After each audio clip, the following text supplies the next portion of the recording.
Aujourd'hui, je prends la parole pour aborder un sujet douloureux mais crucial. Il s'agit du fléau des violences sexuelles liées au conflit au Mali. En effet, nous sommes réunis à l'occasion de la Journée internationale pour l'élimination des violences sexuelles en temps de conflit, commémorée le 19 juin de chaque année.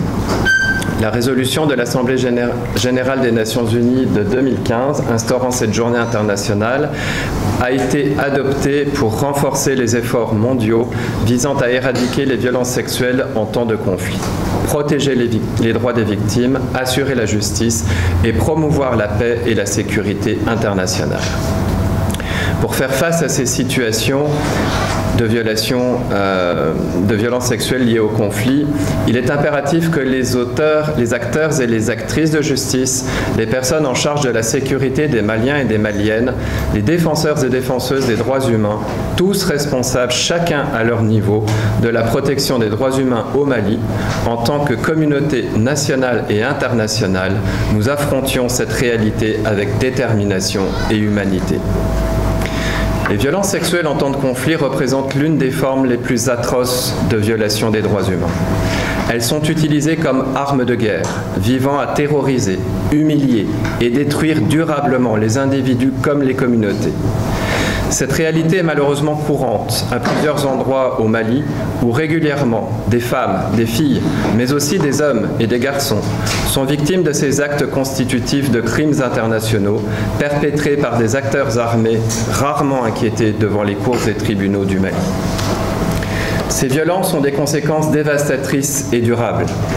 En effet, les victimes souffrent non seulement de blessures physiques, mais aussi de traumatismes psychologiques profonds, difficilement réparables. Ces violences constituent très souvent des sources de désordre social profond, condamnant les victimes à être ostracisées par leur propre communauté, vivant dans la honte et dans la peur. Ce trauma s'étale sur plusieurs générations. Les enfants nés de ces viols sont également marqués à vie, victimes stigmatisées, victimes d'un stigmate qui les accompagne tout au long de leur existence. Il est essentiel de reconnaître que ces actes ne sont pas le fait d'auteurs isolés. Ils font partie d'une stratégie délibérée visant à déstabiliser les communautés et à maintenir un climat de terreur. Nous, représentants d'Avocats sans frontières Canada,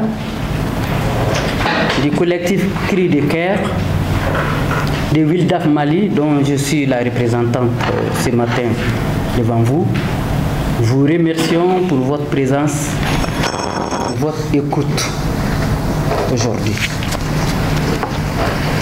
Cette journée met en lumière une problématique qui demeure tristement présente dans de nombreuses régions du Mali à ce jour.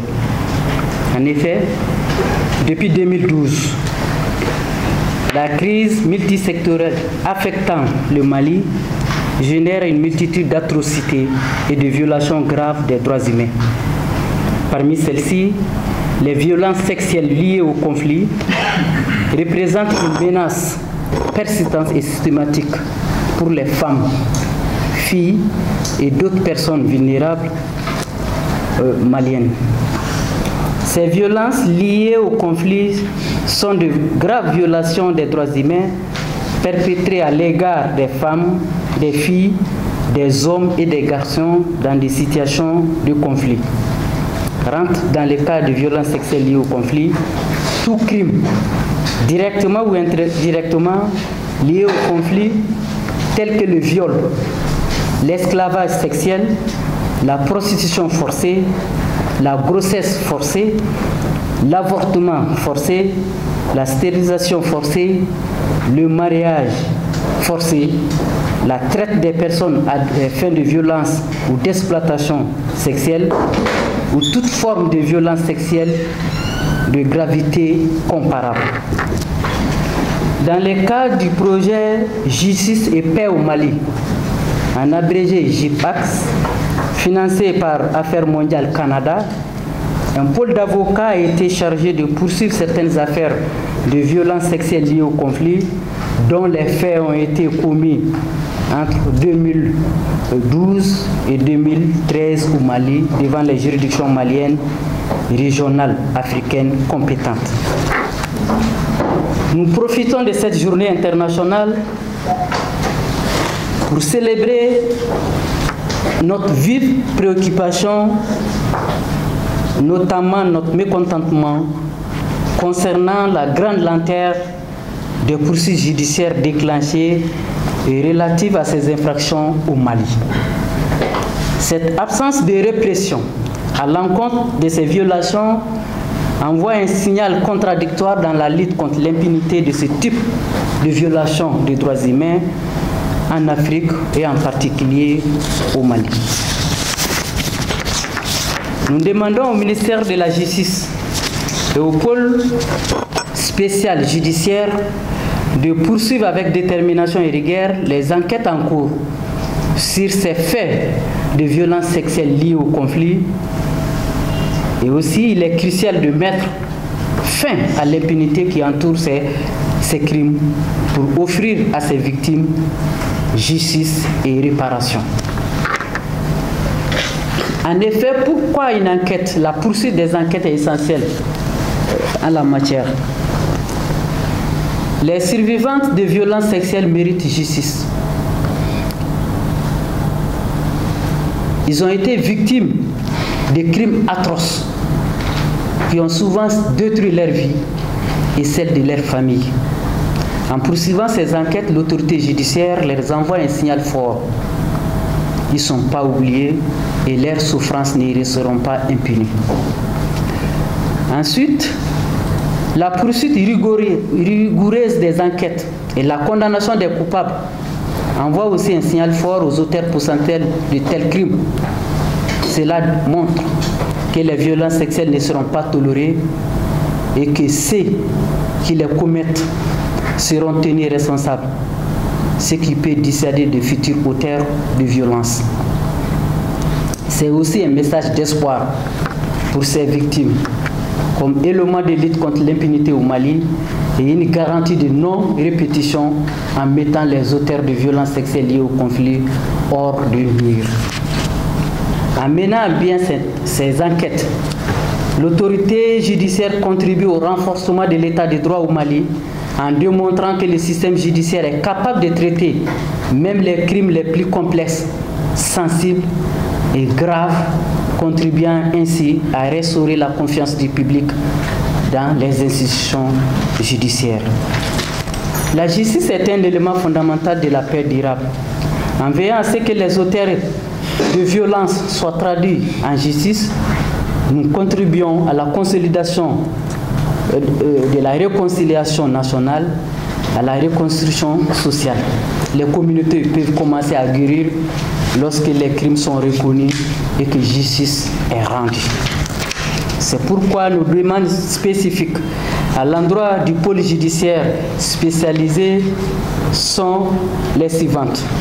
Nous demandons à ce que des ressources nécessaires soient mobilisées pour accélérer les enquêtes en cours et déclencher des enquêtes en souffrance. Cela inclut la formation et le soutien des enquêteurs, ça a été rappelé par le premier intervenant, ainsi que la coopération avec les organisations internationales, les experts en matière de violences sexuelles et les communautés locales. Il est impératif de garantir la sécurité et la protection des victimes et des témoins. Leur témoignage est crucial pour la réussite des enquêtes. Ils doivent être rassurés qu'ils ne subiront aucune représailles pour leur coopération avec les autorités judiciaires. L'instauration d'un plan de communication sur l'avancée des enquêtes en cours à l'endroit du public peut contribuer à maintenir la confiance et l'engagement de la communauté locale dans la lutte contre les violences sexuelles liées au conflit. Les organisations de la société civile que nous sommes jouent un rôle essentiel dans le soutien aux victimes et à la documentation des crimes. Une collaboration étroite avec ces organisations peut renforcer les enquêtes et fournir des preuves supplémentaires nécessaires à la poursuite des enquêtes. Le collectif Cri de Cœur, ses avocats et Avocats sans frontières, Wildaf Mali, expriment leur vive déception à la suite de la décision rendue le 29 janvier 2024 par la Cour de justice de la Communauté économique des États de l'Afrique de l'Ouest, CEDEAO, au sujet des cas de violences sexuelles liés au conflit armé perpétré à Gao. Au Mali, qui envoie un signal contradictoire dans la lutte contre l'impunité de ce type de violation des droits humains en Afrique de l'Ouest. Nous souhaitons nous attarder sur un argument de la CJCEDEAO portant sur l'existence des mécanismes de justice transitionnelle pour remplacer la justice étatique. L'existence des mécanismes non judiciaires de justice transitionnelle ne devrait pas constituer un frein au recours aux mécanismes judiciaires. Au contraire, ces deux approches sont complémentaires et nécessaires pour offrir une réponse complète et efficace aux violences sexuelles liées au conflit armé. Les victimes ont le droit d'obtenir justice dans un délai raisonnable dans le cadre d'un procès équitable. Voici pourquoi cette complémentarité est essentielle. Les mécanismes non judiciaires de justice transitionnelle, tels que les commissions vérité et réconciliation, les programmes de réparation et les initiatives de mémoire, jouent un rôle crucial dans la reconnaissance des souffrances des victimes et dans la reconstruction du tissu social. Ils permettent une reconnaissance publique, réparation et réhabilitation et une réconciliation et cohésion sociale. Cependant, les mécanismes non judiciaires ont l'air illimités. Ils ne possèdent pas le pouvoir de traduire les auteurs de crimes en justice de manière formelle et de prononcer des sanctions pénales.